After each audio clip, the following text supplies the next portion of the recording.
Alright, Ahmad Jamal Quintet. Listen to the Ahmad Jamal Quintet. That's the name of the album. Just listen to him, alright? Don't put it off. Just listen to him. It's a good album. Good album name, and you got the old ass headphones on Ahmed there. This is a Albaruni. Here is the record. I'm experimenting a bit. There's the record. Last video I tried to take it out with the other hand while I was filming. Didn't work. I mean, there it is. Pretty much all my records look like this. Right, it's just black. I don't know if it's a little bit beat up. I don't know if you can even see it.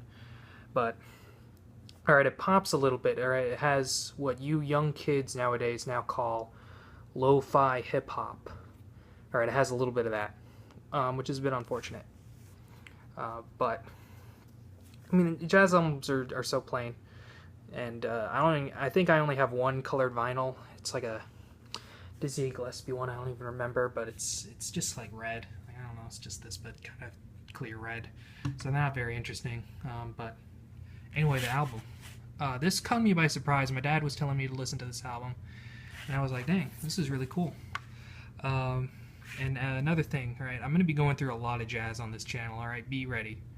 And vast majority of jazz albums that were printed at the time, really plain back cover. It's got the track listing.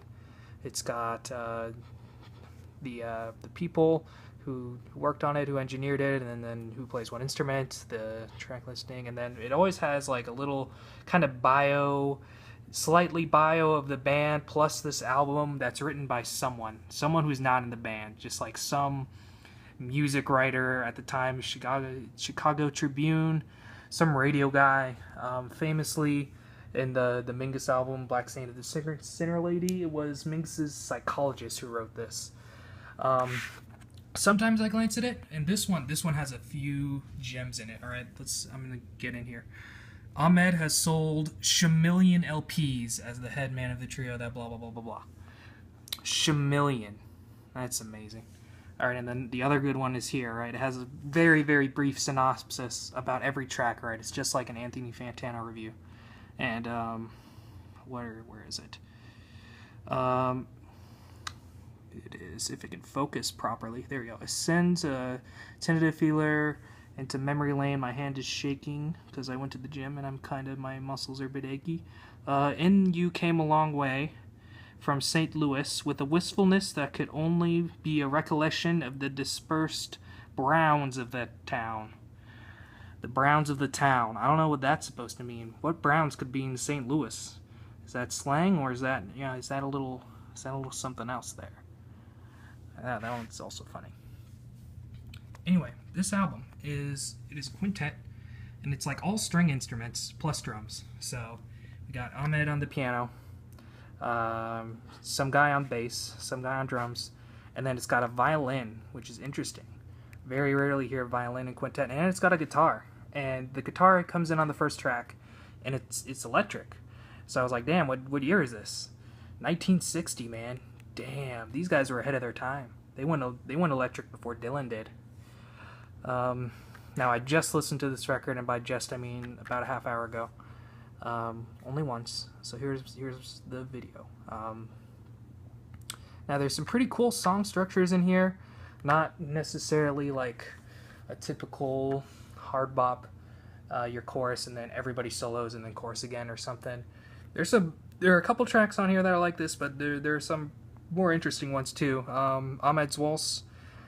I'm just gonna say the good ones because I don't remember like the exact sounds on everything, but this one is good, and Valentina is good. And then kind of the last Hallelujah wasn't. It was kind of okay. That one's more normal. Tempo for 2, I think that was like a really slow one. That was really good. And then side 2, I think was the better side. Who Cares was really fast and awesome. And then yeah, the racist You Came a Long Way from St. Louis was like super mellow, and I think it had the violin and it had something. Some of these, unfortunately, the violin and the electric guitar don't really come in that often. It's still kind of piano, drums, bass, just kind of playing off each other a little bit. Some strong hits here and there that do pretty well. Kind of typical, but the first time you listen to it, it always kind of catches you off guard, and that's the thing about a lot of jazz courses like that. So I was surprised by this album, and I would recommend it. That you listen to the Ahmad Jamal Quintet. Why don't you just listen to it? All right.